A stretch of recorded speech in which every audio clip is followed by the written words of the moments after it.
Hey, you're watching The Press Row. I'm Jenny here with Barry. We now interrupt this football season for a little high school girls basketball talk, Barry. I don't ever remember talking high school girls basketball in October, but an exclusive to the Oklahoman, some information about a game back in February against Elgin and Cash. This is something that Jacob Unruh, one of our high school writers, and myself wrote about extensively in your Thursday Oklahoman and on News OK.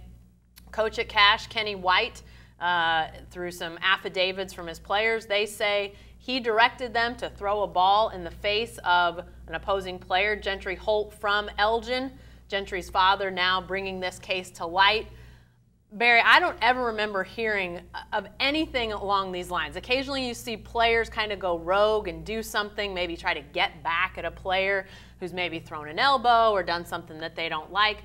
But to have an orchestrated, if you will, effort by a coach, what should happen to Kenny White as this thing moves forward? Well, I mean, if it's proven that a high school coach devised a system or play or game plan to intentionally injure an opponent, he shouldn't be coaching anymore. I mean, it's not a question of a suspension or anything else. I mean, he's lost the right to coach on any kind of level. So, you know, I don't know what happened. I mean, I know what happened on. It's clear on the film. The tape is really not really under discussion. A Elgin girl was hit in the face deliberately by a thrown ball by a Cash girl, and it was on an inbounds play.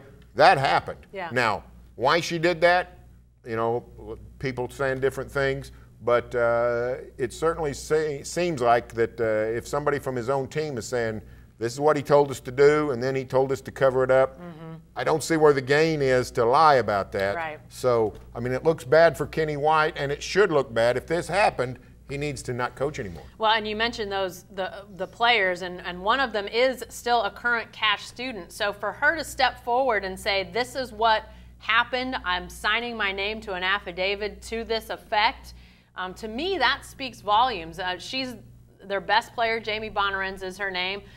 She played a lot last year. She was an important part of their team. From all outside looks, it doesn't look like there's any sort of axe to grind. I've talked with her father. I've read what she has to say. They don't gain much by the potential of losing her coach heading into her senior season. You know, this would throw their season into disarray. And Cash is a very good 4A team. They make state regularly, so these girls have high expectations of doing that again.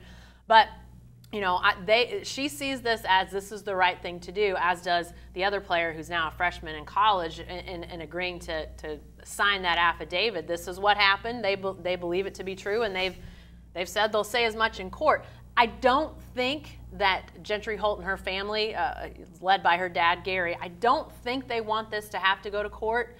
They've really taken every step up the ladder, Barry. That's the thing to me. I think most parents, if they were in the position of the Holts and they find out an opposing coach has talked to their team about, we're going to throw the ball in your daughter's face and try to break her nose, they would have gone right to the lawyering up stage. That didn't happen with the Holts. They contacted the schools, they contacted the OSSAA, they even contacted local law enforcement officials down in Comanche County, and they just haven't felt like they've gotten the answers to the questions that they have.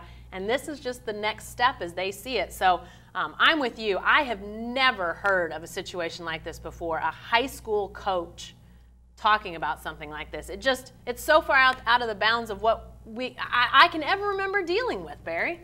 You know, I think, Jenny, the sad truth is it probably has happened. Yeah. And it probably is something that would shock us if we knew about it. But it just doesn't come to light. I think the truth about the coaching profession is that most of the people involved are very honorable, are very dedicated men and women who are in it for all the right reasons. But the truth is there are some duds in the coaching profession, same as any profession. So if this happened, and if it happens the way it appears to have happened, then Kenny White needs to not coach anymore.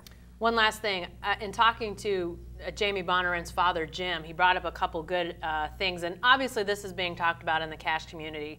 You know, we're not telling the people in Cash anything that they've not already talked about for months now, but you know, he brought up a question of, well, you know, if you're talking about players hitting players with, you know, balls in the course of a game, what about a pitcher who hits a batter?